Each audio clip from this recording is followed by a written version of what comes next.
So good evening, everybody. Glad to see you folks all out. We have a very lovely evening, and it's not icy, and it's not rainy, and it's not windy, so we all made it here, and we hopefully will make it home safely. I'm really happy to see you all. Are there any newcomers that have not been to one of our programs before? Great.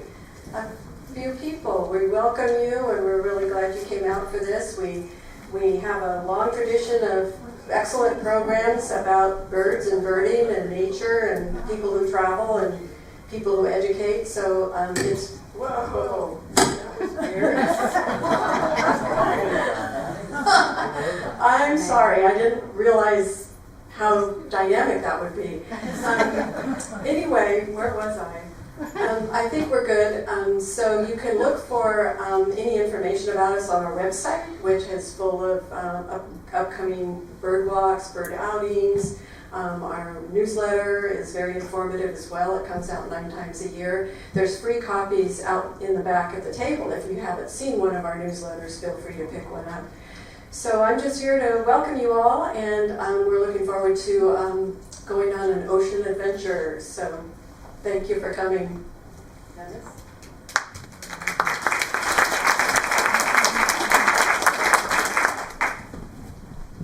Well, great. I'm Dennis Arndt. I'm the guy who gets people like Tim to come to these kind of things, and it's a lot of fun for me.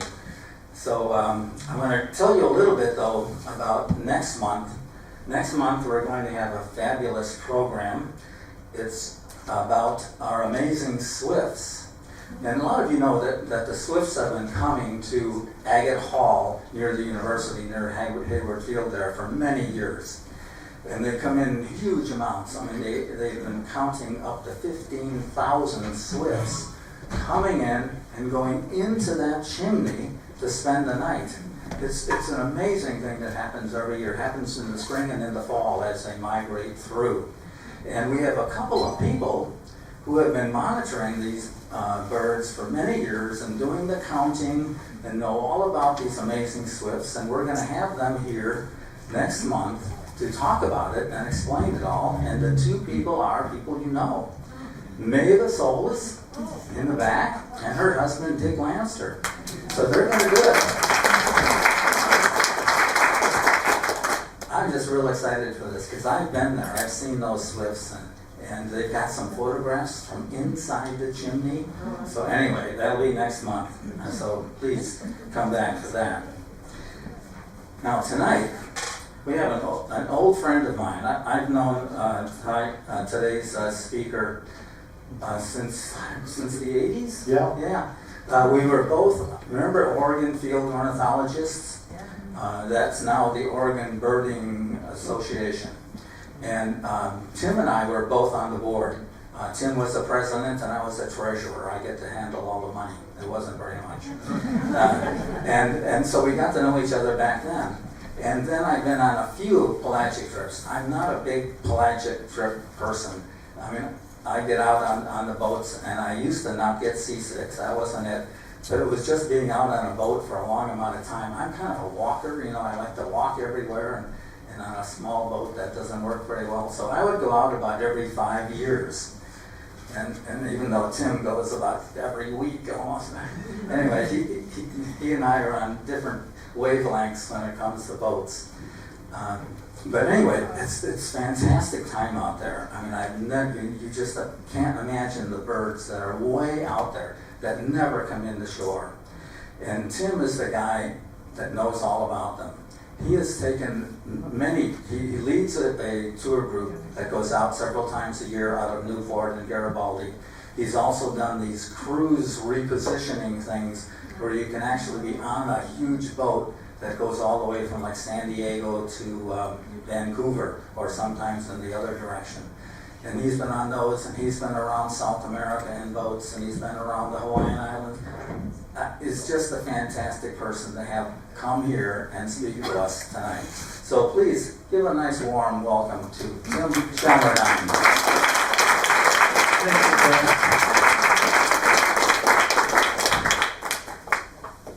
Well, we're still counting the money from those days when Dennis was treasurer, but other than that, Dennis and I have had, as he said, a long friendship and some good times of collaboration.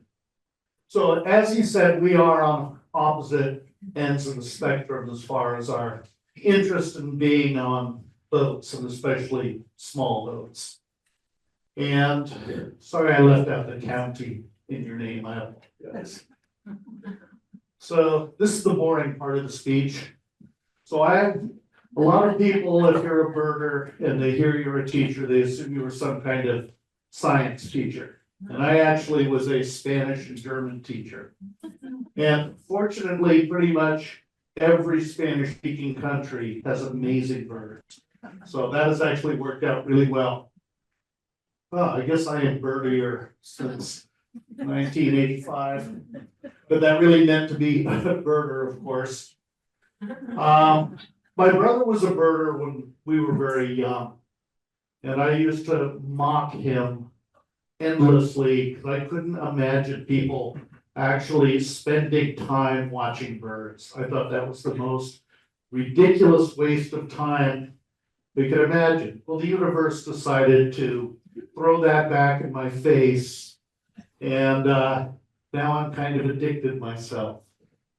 So I've always, my family is very blessed. We have very good inner ears. We don't get seasick. We grew up near San Francisco Bay. We had small sailboats that we sailed across the bay on. I used to fish a lot, and I've been on fishing boats since I was in high school.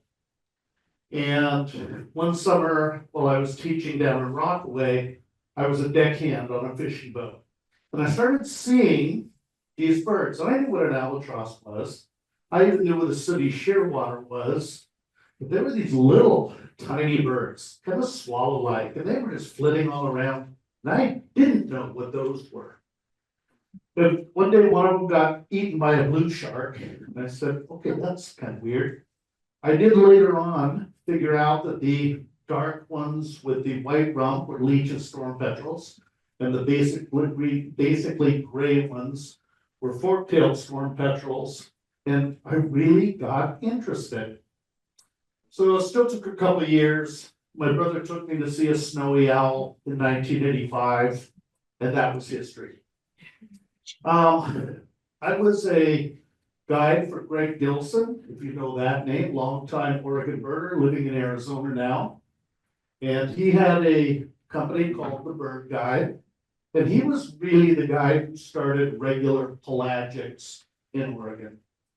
And he started about 93. And I became a guide for him in 96. And up until 2014, his last year, I was pretty much his right-hand man. And I just, when he would come out with his schedule, I would plan my birding around his pelagic trips. So I've seen birds that Greg hasn't seen on his trips. So I didn't count them all, but I figure I've done more than 150 pelagics, probably closer to 200. I know I've spent over 200 days on cruise ships and ferries and things like that. We talked about the fact that I was a member of Oregon Field Ornithologists, and I'm an eBird reviewer still. So that's the boring part. All right, so what really is a seabird? Because we use the term very loosely in the pelagic world. So if you look online or in a dictionary, you'll see relating to or living or occurring in the open sea. The pelagics are a lot more than that. Oceanic would be a synonym. And so when does pelagic not mean pelagic? When you see a number of the nearshore birds and you spend time in what is not truly the open ocean, but is still part of your trip. Oh, sorry, I'm gonna go back. Now, that red-breasted nuthatch, even though this was 30 miles out offshore, would not be considered a pelagic bird because it's really not living. It does occur, but it's not living on the open ocean. It can't, of course. So that's actually, he was tired, so we landed on Bob Archer's shoulder, hung out. He eventually, fortunately for him, flew into the cabin. We were able to bring him to shore. A lot of those birds that are way offshore, if it's foggy or something like that, they don't necessarily make it back to land. So it's kind of sad. All right, so seabirds are obviously found wherever there's ocean and seas, all the way down to the South Pole. The only bird found directly or seen directly on the South Pole is appropriately named the South Polar skua, related to the Jaegers. We'll talk about those. So we have boobies, penguins. That's taken in the Falkland Islands. It just happens to be one of my favorite pictures, so I needed an excuse to put it in here with the sand blowing around his feet. Shearwaters, albatrosses, gulls, merlets, alcids, which would be puffins, merlets, auklets. So all kinds of different families. All of those would be considered pelagic birds, even the penguins, because they've been known to go very far offshore when they're feeding. And sometimes they get lost, like an emperor penguin showed up, I want to say Australia within the last couple of years. And that's thousands of miles away from where it's supposed to be. All right, let's talk about albatrosses.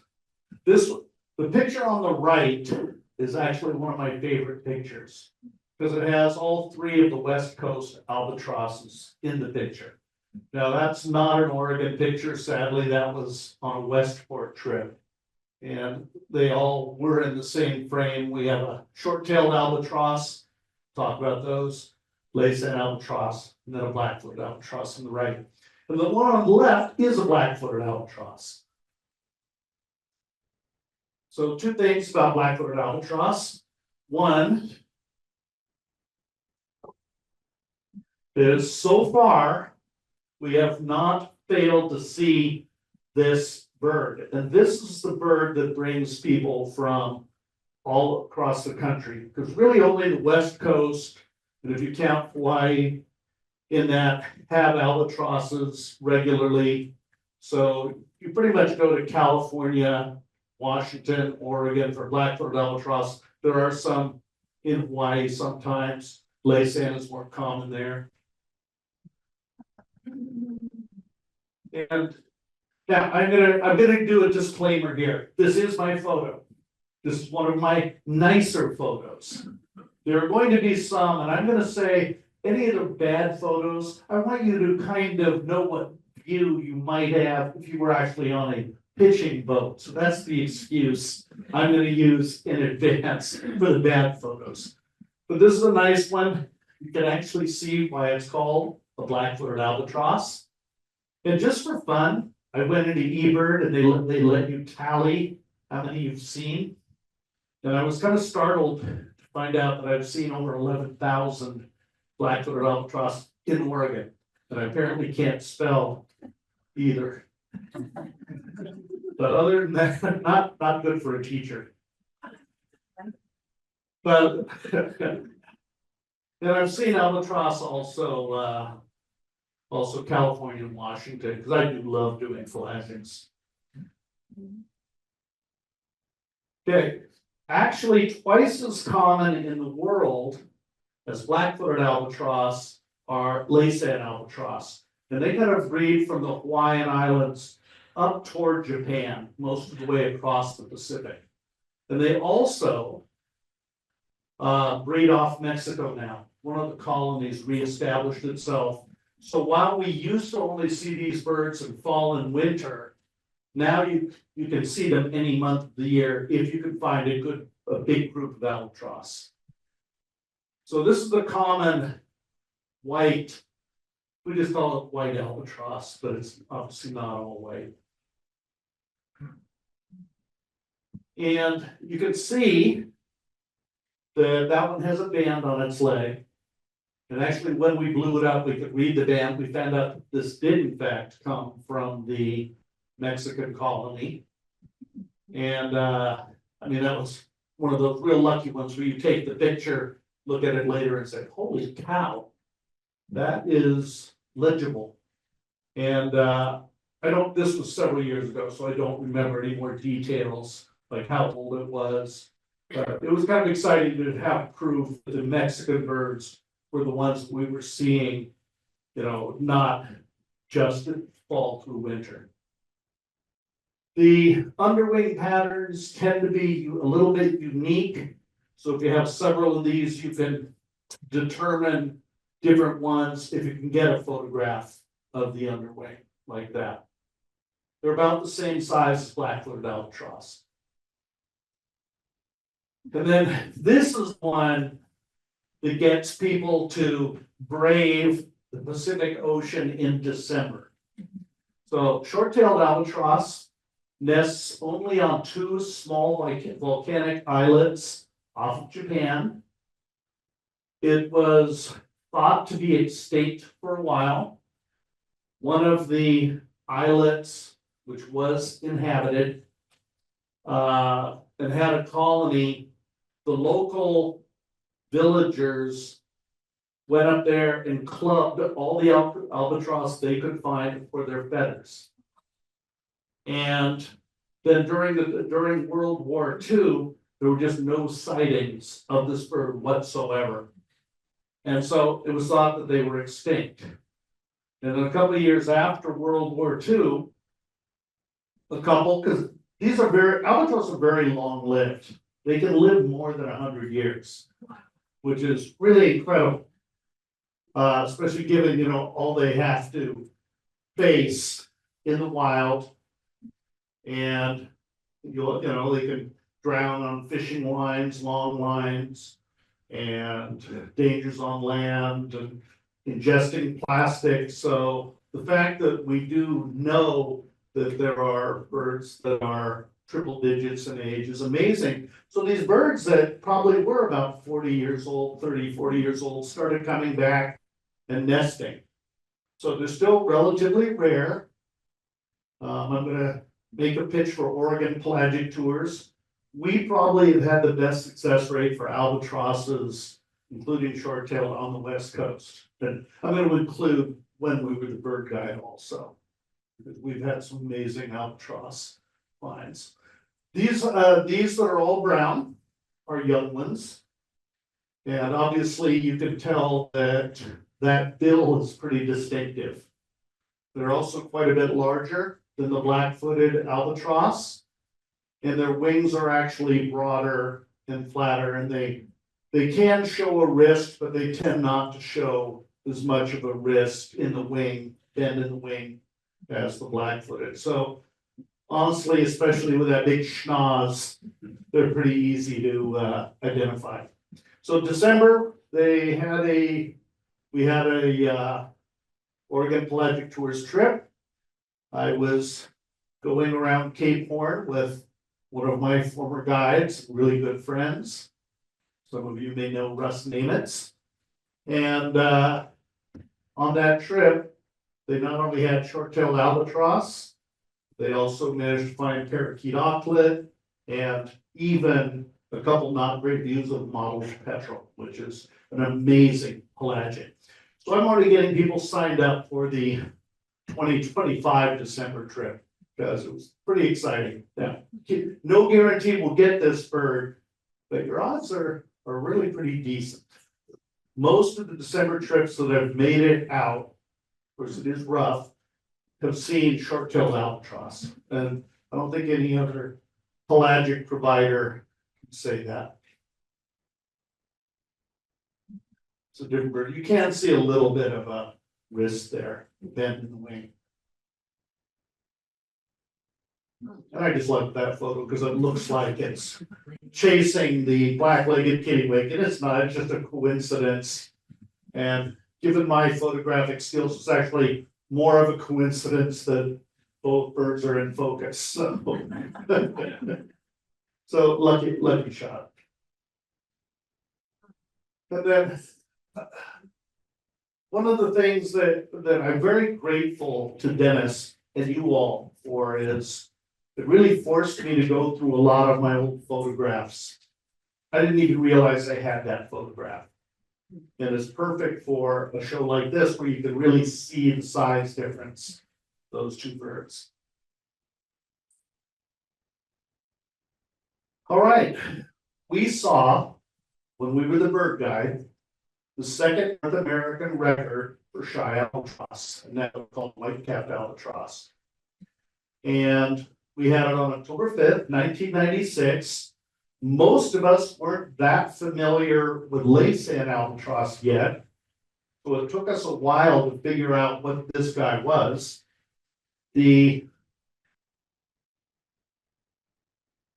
little mark on the underwing there, what they call it a thumbprint, it's at the base of the wing, is diagnostic for this family of albatrosses. So they've been split into several species, Salvins and Chatham Island, and this is white-capped, which was ours. And this was actually, I cheated on this one because my pictures are so old and honestly, they're not very good. But I did see this one on a New Zealand trip, so I said, I'll put that in there just to demonstrate it. 5 years later, we actually had the same bird again. And that was on, both of these were off Perpetual Bank, so southwest of Newport, kind of off of about 30 miles off of Walport. And then our other claim to fame was, these used to be called, they were all part of a group called Wandering Albatross. These are the big albatross. So Royal Albatross and Wandering Albatross have huge wingspans, like 11 feet wingspans. They are big birds. For a long time, it was thought that the southern hemisphere albatrosses couldn't cross the equator because of the doldrums that are near the equator. And both the shy albatross and the Antipodean albatross showed that that's not necessarily true. This bird, I think, was seen, I don't think in Washington, but I think somebody out of California, of what was likely the same bird. So we had two second North American records. First record of this guy was off of Northern California. It actually was on land for a couple days resting.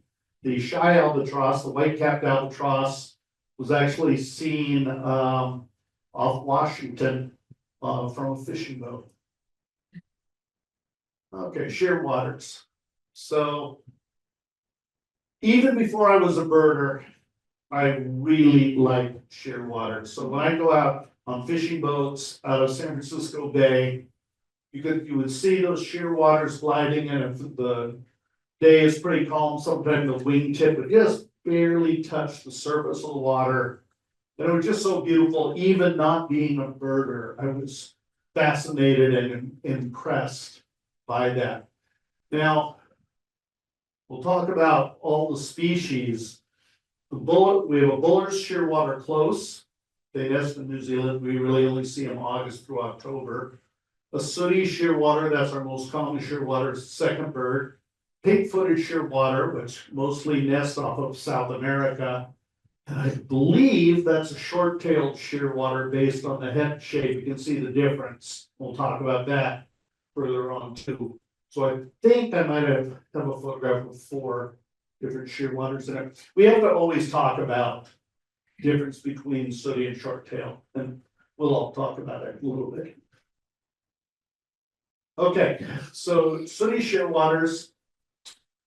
This is the shearwater you can see most of the year. Less common in winter when a lot of them are down off of New Zealand and Tasmania nesting. But huge numbers come up in the summer after the nesting season to the North Pacific, and they just make this huge circle around the North Pacific. They're dark, they're basically dark all over with some silver on the underwings. And the amount of silver, the amount of, sometimes it looks white, the amount of light on the underwings varies a lot, not only among individuals, but also based on the light. So on the right, actually, you see a bird that some people might want to make a case for short-tailed shearwater, because it's not showing extensive. That's just the angle of the light and everything.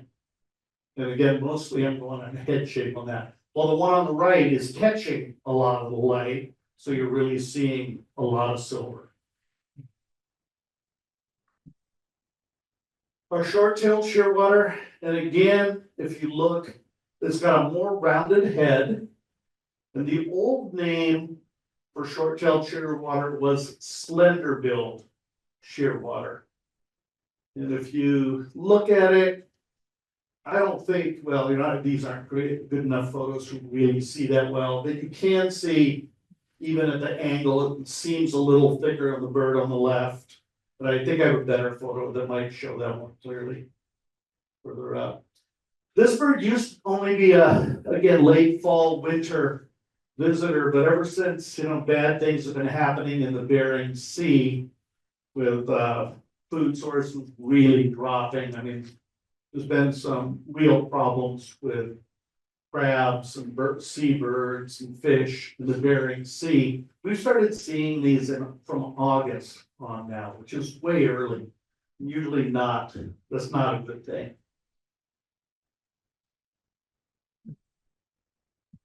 Okay, pink-footed shearwater. This is our common white-bellied shearwater. And again, they mainly breed off South America, a lot off of Chile. In fact, almost the entire population world breeds off of Chile.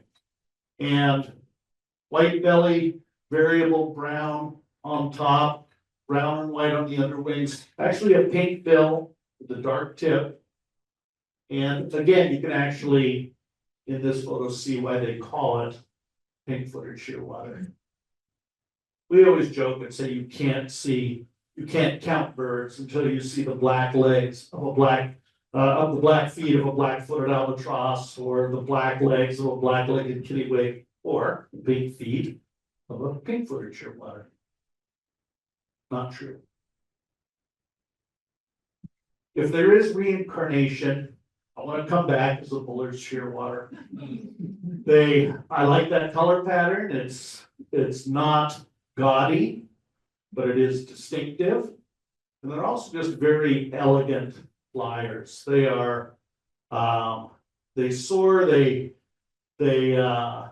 don't have to flap a lot. They're actually very clean on the underside. So I wish I had, that I didn't remember to find. I think we'll see the pink-footed underwing on a different photo. But see how the head on the pink-footed is pretty much just brown entirely, all the way to the breast. And the bullard shearwater has more of a hood with a little bit of a dark shoulder going on down. It's also much pure white underneath, and the underwings are almost entirely white with just a thin black edge all the way around. It's one of my favorite birds. Flesh-footed shearwater is the other one, the other shearwater we occasionally see. We've had to work really hard for these the last couple of years. So they are essentially the same size as a pinkfoot. For a while, people were talking about lumping them. And then they found out that it's actually a dark form of pink-footeds that were distinct. The pink on the bill actually also looks different than the pink on a pink-footed. And this is basically a chocolate brown bird. Pink-footed shearwaters are broader winged than sooties. Sooties have pretty narrow wings. And so when you see an all dark bird that basically looks like a pink-footed shearwater, it's going to be a flesh-footed shearwater, whether or not you see the bill well. One of the fun things about pelagic. So I already mentioned two rarities that we had with the albatrosses. So I'm very proud to say this is actually an Oregon Pelagic Tours bird. We had one, we also had a great shearwater on the bird guide once. So when you see something that really isn't expected, it just kind of makes it fun. And that's one of the great things about seabirds, separate out gulls, but also mention gulls and shorebirds, is you just don't know what might come to Oregon, come to the US. So this one, yeah, you can see it was a shy little bird. We almost had to push it away from the boat. So curious. All right, fulmars. Fulmars, they kind of look like gulls, but they're not. They're actually a tube nose. And you can see that that does not look like a gullbill. You'll get a close up of that in a little bit. And they breed off northern Canada, Alaska. They're circumpolar, and so eastern Russia. They breed in the Atlantic. And interestingly, as it says right there, most of the Atlantic birds look a lot like the bird on the left. While most of the Pacific birds, they may not be as dark as the bird on the right, but they tend to look much more gray than white. Then you do see some that are in between. So very common. We see these most every trip. So I started trying to photograph this bird when I was still using film in my camera. And I cannot tell you how many rolls of film I took trying to get that bird, shooting 36 pictures, paying to get them developed, throwing everyone away. So I am one of those people who is so grateful for digital photography. And if that's all you know, you're lucky.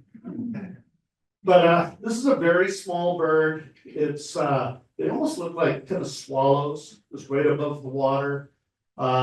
They do come into our chum slicks, which are fish oil. We usually throw some popcorn in, but that's more for the fulmars and the gulls. And it also lets us keep track of where our oil slick is. We use cod liver oil.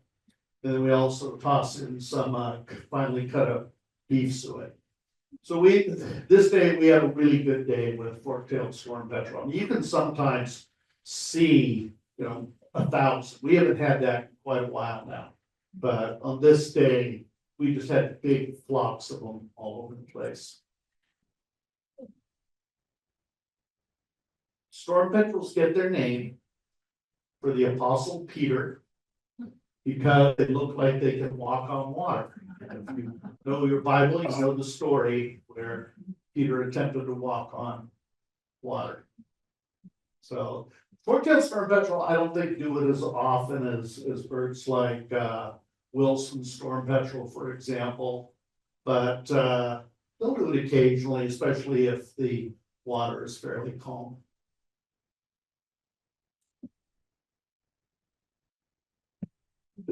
This is the middle of the Pacific Ocean with my friend Russ on the way to Hawaii. And we actually had a least storm petrel that we could photograph.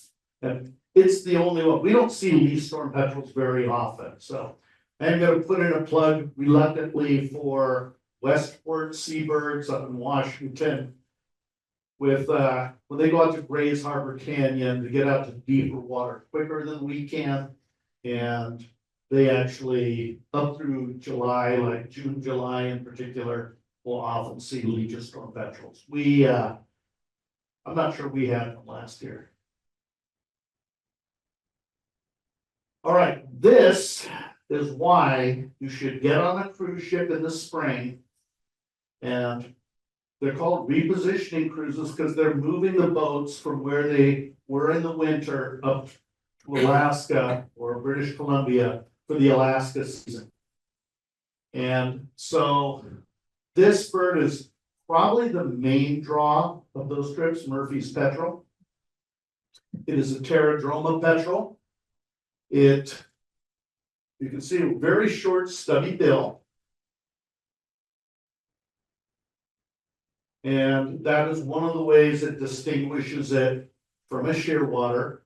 They also tend to be a little chunkier.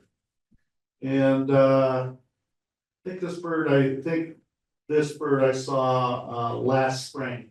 So Oregon birders have known about this for years, and there's been a very small group that have taken these repositioning cruises both spring and fall, because they've got to move the boats back south in the fall, to see pterodroma petrels that you wouldn't see otherwise. Bob Archer, I believe, had a couple, or at least one out of Bandon one spring day, but normally we don't see these on day-long pelagic trips. I'm gonna change your pointer so it doesn't. Oops. Yeah, there. Now when you do it, it'll be a magnifying glass. Oh, there we go. Okay, I like it. Thank you, Dennis. Appreciate that. Let's go back and see.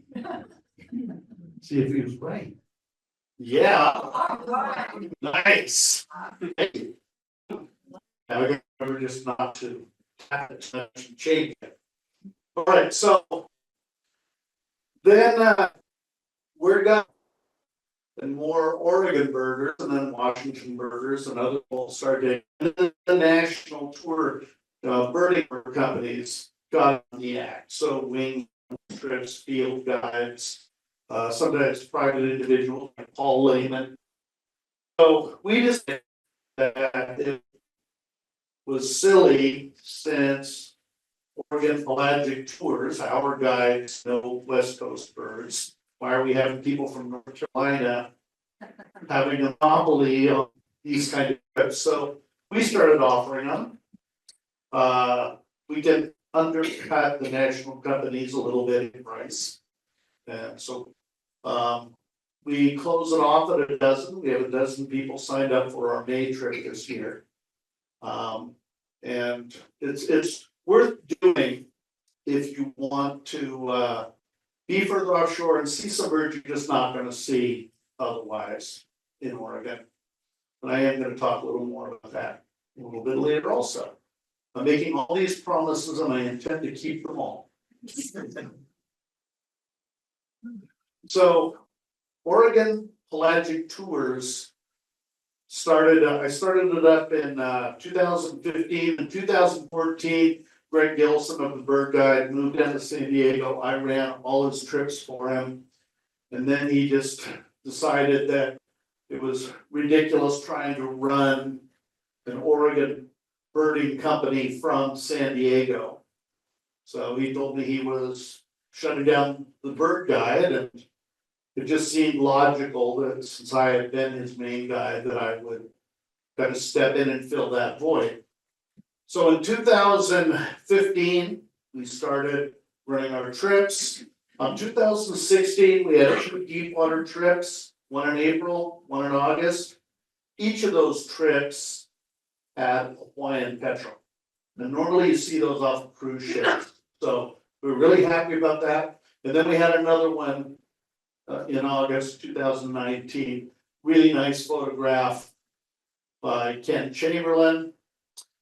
This is a bird I've actually never photographed off the West Coast. I've photographed them off Hawaii at a distance, but you know, I wish I had had my camera ready when it came by like that. I think I'm one of those people that if I need to use a restroom, a good bird is almost guaranteed to show up, because I believe I had to hustle out of the head to even see this bird. Okay, this was a bird that was seen last December. That's right, we're definitely on that trip. And I have seen these once in all the trips I have done in off Oregon. And so this is the second time. I didn't get to see this one, but I'm happy for everyone who did. And Liam Hutchison was nice enough to, I happened to see that he had attached a photo, so. The one on the left is what he had on the eBird checklist, and then he gave me the one on the right. So anyway, great bird, not real common off Oregon and Washington. I think there's some off of Alaska, but we don't get the opportunity to get up there in the summer very often and be in the areas where you might see this bird. You can see it on pelagics off of Hawaii starting in the fall. Okay, what is a tube though? So that's a close-up of a fulmar. Now, for about 5 minutes, I played with the idea of memorizing all those little plates on the bill. And then I said, no, that's actually, you won't be that impressed, and I'll have wasted a lot of time trying to remember this. But what you can see is the tube. And that is, seabirds can drink salt water. Their kidneys can process the salt out and they can use the water. If human beings and any mammal I know tries to do that, you will shut down your kidneys and die. So if you're ever shipwrecked, don't drink the water. But seabirds can, and those tubes are there. So that's where they excrete the salt, and it's usually in a little bit of liquid. So sometimes it looks like they have a runny nose, but they excrete the excess salt after their body has processed water. And albatrosses, shearwaters, fulmars, diving petrels, no, I'm forgetting somebody for that. All can drink salt water and therefore spend days on the ocean. Okay, moving on to alcids. Alcids are small birds. They nest along the coast, on land, and these are murres, puffins, auklets, merlets, things like that. Common murre is by far the most common. I haven't checked the population records lately, but I do know at one point when I was doing some research, there were about 750,000 along the Oregon coast. That was within the last 15 years. I don't think they've been doing as well lately. And one of the problems is there's two main ones. One is the oceans have periods where they're not as productive, where the cold water currents are creating upwellings, so there's less fish for them to eat. And the other is bald eagles. The bald eagle can come to a colony and it can disrupt it, eggs fall on the rocks. It's a positive that bald eagles aren't endangered, but not necessarily for the murres. One real interesting thing about murres is they lay an egg that actually doesn't roll very easily. It's I'm trying to think of the best shape. It's a little tapered on one end, so it tends to stay on ledges. But if adults are near them and they get scared by a bird, for example, they can push them off the ledge, etc. The other thing, there's lots interesting about murres. Another thing that is kind of interesting about murres is the chick starts hearing its parents' voices inside the eggshell.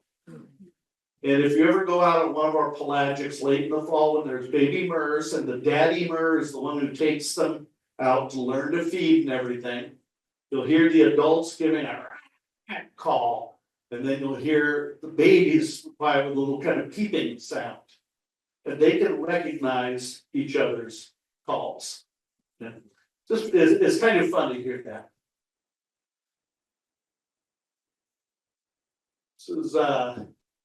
This was, I think, Jack Maynard lent me this photo.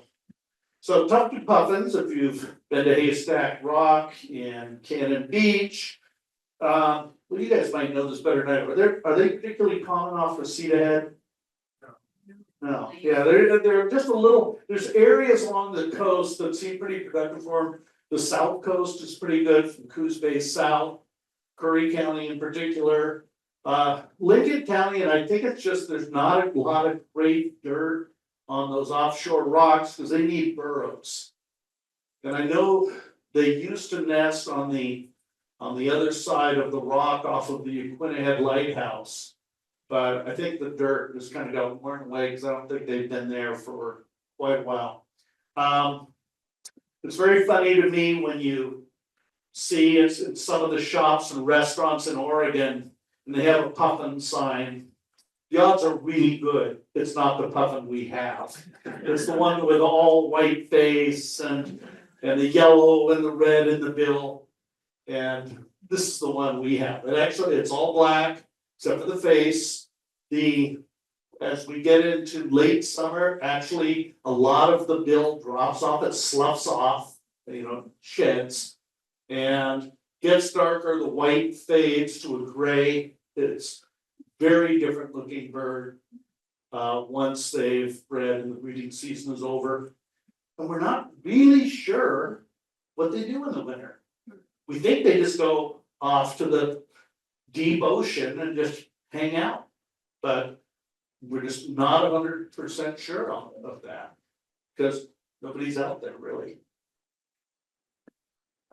Pigeon guillemots. These are also, again, alcids. They have a relative on the East Coast in Europe called black guillemot, very similar. Difference in the underwing color, a little bit in the white pattern. But this is a pretty common bird. They have benefited from mankind because they love to nest on horizontal structures like bridges, the under part of the piers, like under the waterfront in Newport. You can hear them making their sound throughout the breeding season. Real pretty good. They also are orange in the mouth as well as the feet right there. So pretty common. And they look like this in winter. So usually by the time we get to late fall, the first time we see these, we'll scratch our heads for a minute and then remind ourselves that, oh yeah, this is winter plumage, pigeon guillemot, basic plumage, I guess call it now. Cassin's auklets, very small, about 9 to 10 inches. Oops, off the back. Forward, there we go. If you can see the white eye crest, and this isn't a great photo, it's done work pretty hard. You know, a little white eye crest, they have a very rounded head. They are mostly dark. You can see varying amounts of white in the belly. Rich stall cup, a prominent bird biologist who's unfortunately passed away down in Northern California. He called these a tough little ball of feathers. And they are. And so we will see these almost every trip.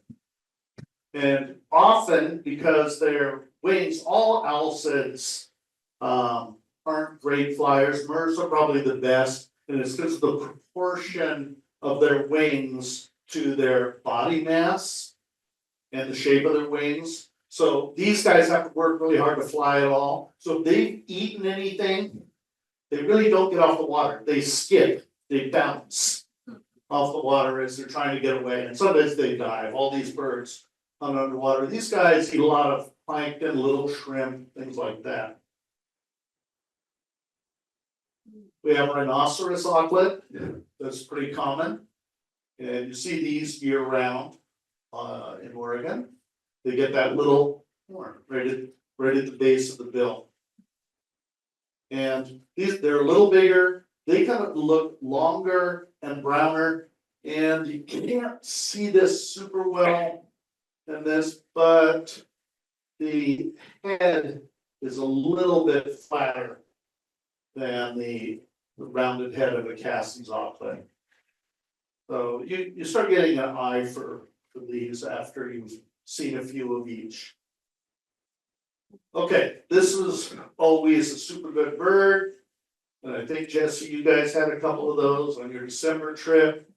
It's nice. I don't remember who gave me this picture. Somebody gave me this picture a long time ago. They're normally a little blacker than this bird shows. Maybe I worked it too hard to try to get it big enough to identify. But kind of a stubby, thick bill. It really has kind of a black and white pattern, and it has that single plume right behind the eye. But also sometimes if you see them fly for a distance, sometimes you'll see a little bit of a rocking motion when they fly. And as it says right there, this was on the inaugural trip for Oregon Pelagic Tours, Origo Pelagic Tours. And so actually I felt that was a very good omen for starting the business. I think what happens is sometimes when I'm looking at so many photos, my eyes get tired and I take my glasses off. And clearly I shouldn't ever do that when I'm typing. Marbled murrelets, they're quite small and they have almost no neck, tiny little bills. These are winter plumage birds. When they are in breeding plumage, they are very brown and white because they nest on old growth tree limbs. But it took us a long time to find that out. So you can see right there, the first nest was only documented in 1974, so relatively recently. And they didn't find the first nest in Oregon till 1990. But the way they survey for these is they go out to old growth tracts and very early in the morning, before first light, they listen for the calls of them leaving their nest area as they fly to the coast to the feed for the day. And they're almost always in pairs, it seems like. Ancient murrelet, those are pretty regular in winter. I don't want to say you have to go on a pelagic to see these. You know, you can see these from headlands if you're lucky. In winter, you can see it pretty regularly off Boiler Bay. And the gray is a little lighter than that photo seems to appear. The bill is actually a little more yellowish. So this is obviously in winter, so not quite as colorful as it would be in spring. Okay, this counts as a rare bird. Normally we see these in El Nino years when we got some warm water coming up. This is another Ken Chamberlain photo, I think. And when I was first birding, these were called Xanthus murrelets. And then they split them into two different species, Guadalupe murrelet, which has crescents above and below the eye. There's some other distinguishing characters which I'm not thinking of now. I haven't seen a Guadalupe murrelet in 20 years, I think. They're more common to the south. The only Xanthuses of this family of murrelets that I've seen in Washington happens to be a Guadalupe murrelet. I have never seen Scripses, even though that would be the expected subspecies. They're most common like from around the Channel Islands, and then they'll move north as summer progresses. Then there is another member of that family that's really basically a Mexican and in good years a Southern California bird called Craveries murrelet. All right, this is another bird that always gets people excited. It's in the Jaeger family, which means it is a bully. It's a kleptoparasite. It will terrify birds into dropping fish or throwing up fish, and it'll eat it. It's highly maneuverable besides its bulky shape, but its broad wings, it's very maneuverable. They're kind of cool. And as I said, this is the only bird that's ever been documented on the South Pole itself. Most of the ones we see tend to be dark, like this one. You can always tell them by a very prominent white wing flash. And you can see it's kind of got a wicked looking bill right there. Okay, this pot-bellied guy is a Pomeranian Jaeger. I've been told the correct pronunciation is actually Pomerine, but nobody I know actually says that. You call it Pomeranian. As it says right there, it's actually its closest relative are not the other Jaegers. It's actually most closely related to a skua. This Jaeger has long tail feathers, if you're lucky, because you can most easily tell Jaegers by the shape of their tail. But we, as guides, pretty much most Jaegers, it's identification by committee. Like we see, especially a distant Jaeger, and we're really going on general impression. So, is it barrel chested? Is it flying heavy? Is it near a gull we can use for size comparison? And that's basically what we discuss when we come up with an identification. Unless you got a nice adult with a tail, called those spoons, then you can identify them relatively easily. Okay. The parasitic Jaeger, and they're all parasites in a way, parasites, has a sharp, pointy tail. It is, and I say intermediate because long-tailed Jaeger is our lightest, Pomeranian is our heaviest, and this is a tweener. And so what happens sometimes is we're not able to get species exactly, so we'll say on the trip list, Pomeranian / parasitic Jaeger. We can't get it the exact species, or parasitic / long-tailed Jaeger because it appears a little smaller to us. It does have some wing flash, not as much as the Pomeranian, but more than the long-tailed. And most of them tend to be pretty chocolate brown on the other parts. Okay, this is a nice, elegant bird, long-tailed Jaeger. As it says right there, it's kind of tern-like. I mean, it's small, it's got buoyant flight, all the guides describe it like that. It is grayer, and when it's in flight, the secondaries look dark, so you have a little bit of a two-tone effect. And it's got a narrower cap. It's almost a straight line, so not a real heavy cap. And that yellowish seems to be a thing that's most common on long-tailed Jaeger. This one has the narrowest window. We expect to see him August. You know, we'll see him as late as October, but the numbers really drop after mid-September. This is the benefit of going through probably 5,000 photographs. Thanks, Dennis. But I did find that I had a couple nice photos.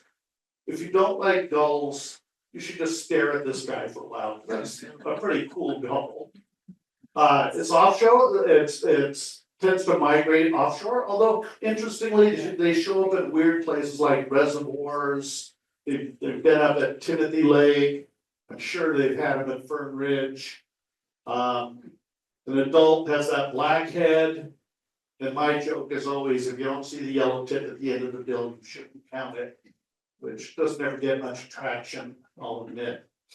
But because that's a really good view to see the yellow tip on there.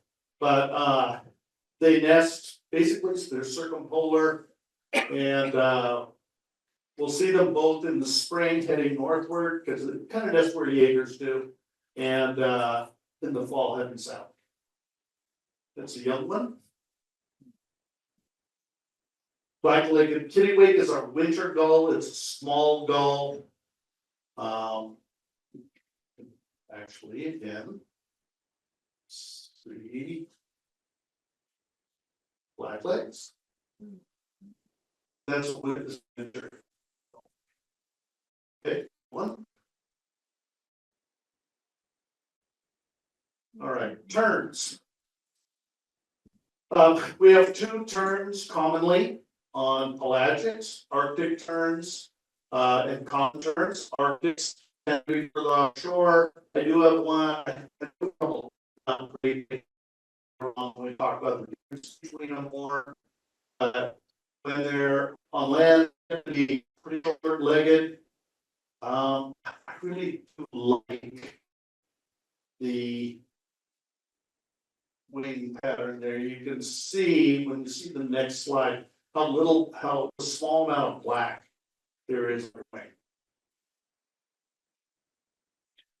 Oh, that's not the boat. You'll see, common terns. This tends to be closer to shore, usually within 7 miles of shore. Arctics tend to be further offshore. So the terns are a little bit like like a hawk in the Willamette Valley, a booty. Most of the time you're gonna assume it's a red-tailed hawk. So we do a little bit of terns. Way offshore, first assumption is it's probably Arctic, and if we're near shore, first assumption is probably common. But you still gotta look at it. That isn't always true. And Caspian tern, we all know. And again, that is not a pelagic bird. We tend to be flexible with our definition of pelagic birds on pelagic trips. Okay, elegant terns, same thing, definitely near shore. Just got lucky with that photo. Shorebirds, phalaropes, fascinating biology. The female courts the male, they're the more colorful ones. The male sits on the eggs, but they all migrate north off Oregon in the spring and south off Oregon in the fall. They actually winter on the open ocean off of Central and South America. 3 species of cormorants. I'm not going to spend a ton of time on those just because you see them all the time. Sure. This I was supposed to write riddle number 2. When does pelagic not mean pelagic?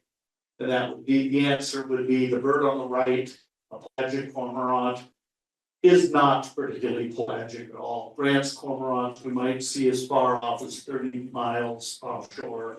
Pelagic cormorants are definitely a near shore bird. Okay. And I don't know why I put in the photo on the left, because I liked it. So that's not a bird I've ever seen in a coastal county in Oregon. But brown pelicans on the right, we do see they are post-breeding visitors. They come up from Mexico mainly and spend the summer here. And everybody loves penguins. The middle one was also taken on the Falklands.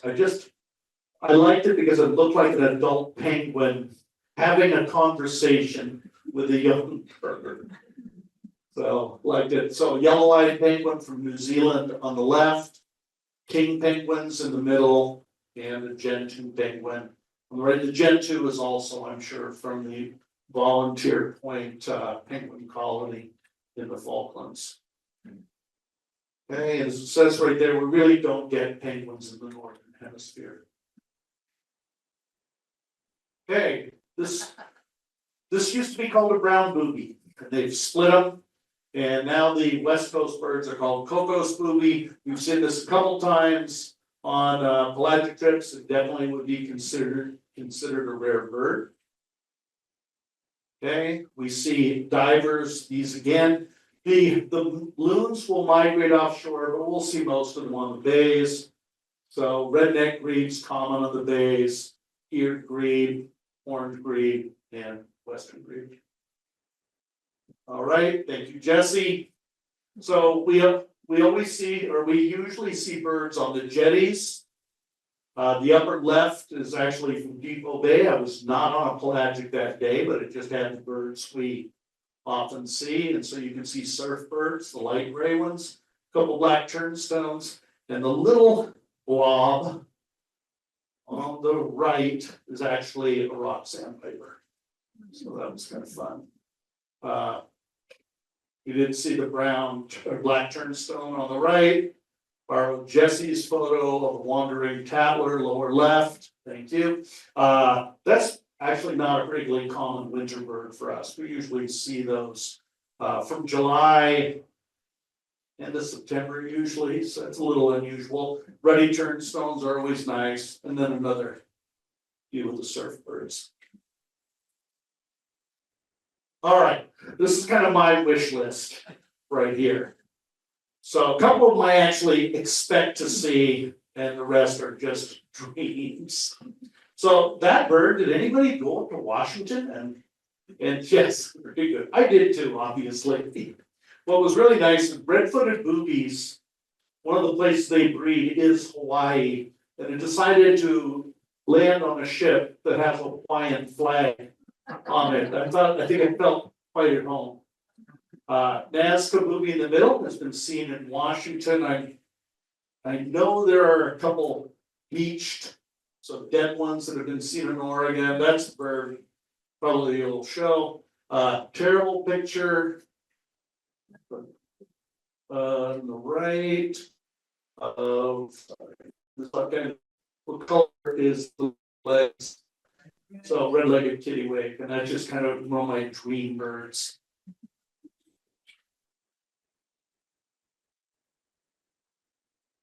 Again, a dream bird, street shearwater. They're pretty common off Japan. Some fall when I'll make it to Oregon. Red-billed tropic bird, and then magnificent frigate bird. Just every once in a while, there's a report of them. It's just weird that occasionally you say, and they're usually like seen by one person when they disappear, and they're big and they're distinctive. You kind of look like pterodactyls. So why we like one person sees them and nobody ever does again is beyond me. Okay, we see whales. Humpback is actually our most common. Gray and then fin. We have fin fairly regularly. Somewhere I had a great picture and then I didn't save it, went back, never found it again. I don't know what's going on. Okay, I'm just gonna speed it up, yeah. Humpback there on the right, we actually have had a couple times, top middle, blue whale, that's a sperm whale, lower middle. The spout is coming off at an angle to the left. That's distinct with the sperm. We don't get those very often. Okay, we get dolphins, porpoises. This is another one where I can't tell you how many rolls of film it took. And this is a digital photo. Northern right whale dolphins, they don't have a dorsal fin. They work this occasionally, and then on the left, there's those dolphin seals. Okay, I want to just quickly do this because this might be valuable to a couple people in here. This book changed my life. It taught me to look at the common birds carefully so I would recognize things that aren't common. So I have the old version, there's a new one, 2011.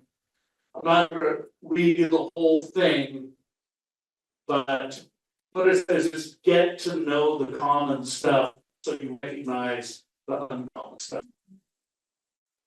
Okay, so get to know the mercs, so you know what's not a merc. Get to know city shearwaters. Get to know the common white-bellied shearwater, which is pink-footed. And get to know black-foot albatross. And if you really study those, you'll know when you're seeing something that isn't those. And like I said, just one of the best things that I ever learned that's changed my birding life tremendously. Basically, I'm just, since I've used up so much time, look at the head shape on these.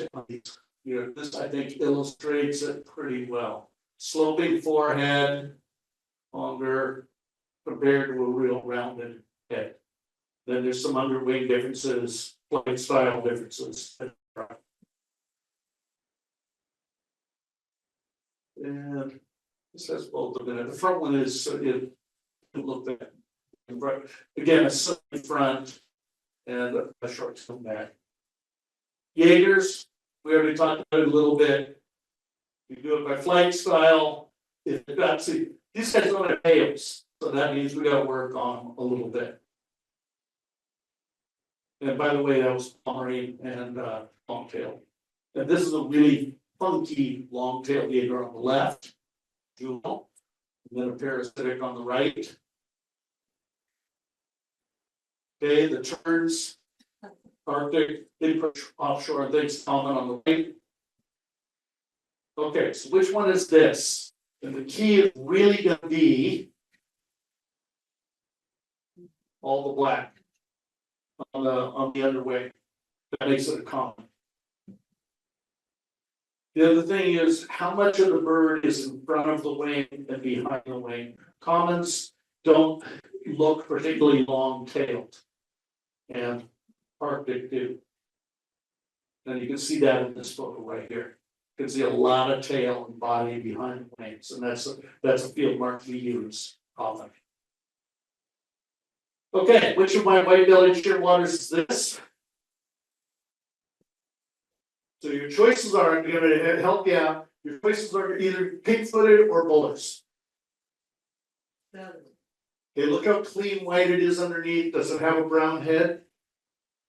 No, buller shearwater. Okay? I forgot that this was going to be the next one, or I wouldn't have talked so much. So this would be the other white-bellied shearwater, pink-footed. That's just a crappy photo. So sometimes I say crappy photos for you.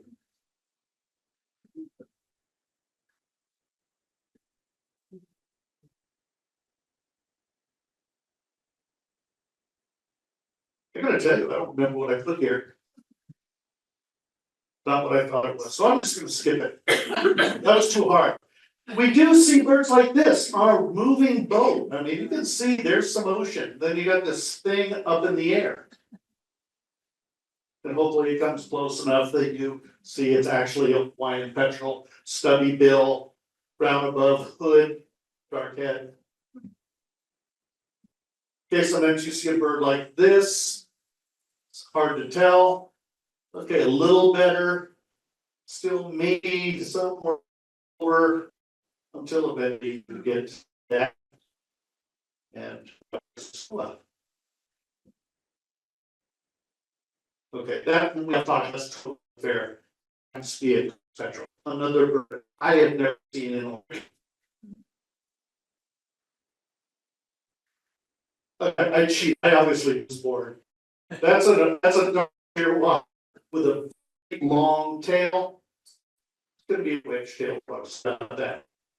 Okay, I'm gonna just wrap it up here.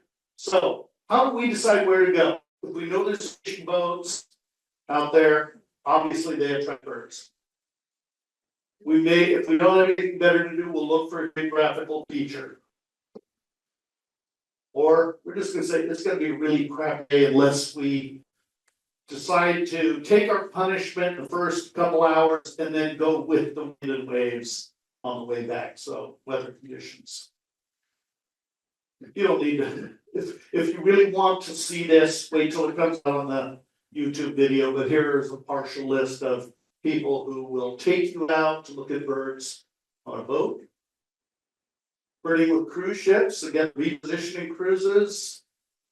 I have not done a Mediterranean cruise, but I have done a couple Cape Horn cruises. I've crossed the Atlantic, I've crossed the Pacific, and I think it's a great way to look at the big mid-ocean birds. Okay, you got a stable platform, you're well offshore, usually very comfortable. You get tired, you can go take a nap. You can join the wine tasting group, you can do whatever you want, that's the lifestyle part. Now, here's the frustration, you see this in the distance, you're not gonna check this out. You're just gonna, this was a huge group of birds that were off in the distance. And it just killed me, because I'm off of Japan, said, there are new birds there. Okay, you can bird from ferries. Some are better than others. Yeah, Alaska Marine Highway System is great, and the Eastern Canada ones are good.